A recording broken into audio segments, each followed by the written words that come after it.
যদি।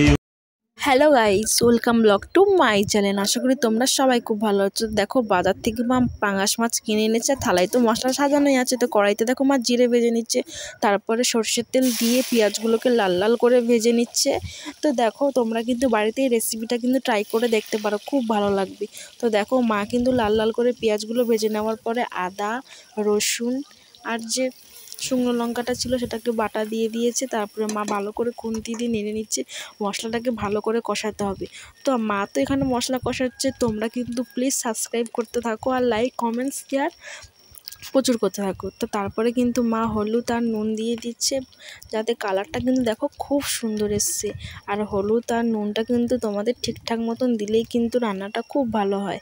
তো দেখো কালারটা কিন্তু আস্তে আস্তে বেরোচ্ছে আর তেলগুলো আস্তে আস্তে ছাড়ছে, খুব ভালো লাগছে কিন্তু দেখতে।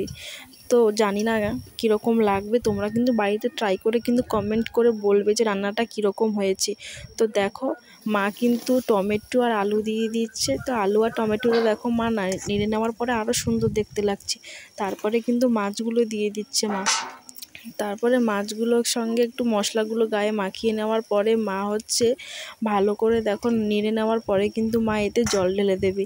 তো জল ঢেলে দেওয়ার পরে ওই 15-20 মিনিটের মধ্যে রেখে দিয়ে তারপরে নাড়িয়ে নিলেই কিন্তু খুব ভালো লাগবে খেতে। তো তার আগে তোমাদের একটা কথা বলি, এই ধনেপাতাটা কিন্তু বাংলাদেশের ধনেপাতা, এটা কিন্তু আমার বাড়িতেই কিন্তু লাগানো হয়েছে। তো দেখো রান্নাটা কিন্তু আমাদের প্রায় কমপ্লিট। আমি খেয়ে বলছি কীরকম লাগছে, তোমরা বাড়িতে কমেন্ট আর লাইক করতে থাকো। Tata guys.